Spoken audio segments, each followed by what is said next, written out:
বড় হওয়ার পর আমার প্রথম সিনেমা এটি। তো এটার অভিজ্ঞতা আমার অনেক আপস অ্যান্ড ডাউনস ছিল, যেহেতু ঢাকার বাইরে এটা শ্যুট করা হয়েছে। আমাদের অনেক ফ্যাসিলিটিস বেনিফিটস ছিল না, আর্মি রেস্ট্রিকশনস ছিল অনেক জায়গায়।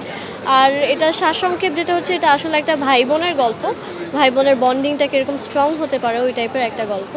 এর সাথেও আবার তুলে ধরা হয়েছে সমাজে একটা নিষ্ঠুর ছবি, লাইক সমাজে এটা একটা সত্যি হয় এরকম যে সিচুয়েশনটা দেখানো হয়েছে এখানে, এটা আমাদের সমাজে প্রতিনিয়তই হচ্ছে। তো এরকম একটা মেসেজ দেওয়ার জন্য দুইটাকে একসাথে কম্বাইন করে ছবিটা ওটার উপরে নির্ভর আসলে। ইরফান ভাইয়ের সাথে কাজের অভিজ্ঞতাটা আসলে আমার খুবই মজার, কারণ ভাইয়ের সাথে আমি যতক্ষণ কাজের মধ্যে ছিলাম, আমার মনে হয় না এটা আমার কো আর্টিস্ট বা অন্য কেউ। আমার মনে হচ্ছে এটা আমার আপন ভাইয়া, কারণ ভাই এত ফ্রেন্ডলি আর এত মজার একটা মানুষ। ভাইয়া আমাকে অ্যালোন ফিল বা লোনলি ফিল করতে দেয়নি। ভাইয়া প্রত্যেকটা মুহূর্তই আমার সাথে খুনসুটি করতো, বা আলিয়া রোশনি অনস্ক্রিন যেমন বলতে পারেন অফ স্ক্রিনও তেমন।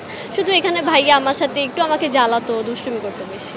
শুটিংয়ের আসলে এক একটা মুহূর্ত এক এক রকমভাবে এটাকে আমি আমার থেকে ভোট করব, যে এক একটা মোমেন্ট এক এক রকমের স্মৃতি জড়িয়ে।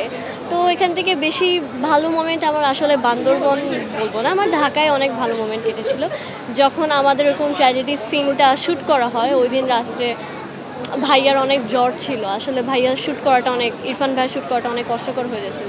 তখন ভাইয়া জন্য শ্যুটিংটা অনেকক্ষণ অফ করে রাখা হয়েছিল। তখন ভাইয়া আসলে অনস্ক্রিনেও যেমন রোশনিকে ছাড়া কিছু বুঝে না, অফস্ক্রিনেও ভাইয়া আমাকেই ডাকছিল বারবার। আমি ভাইয়ার পাশে বসেছিলাম অনেক কিছুক্ষণ।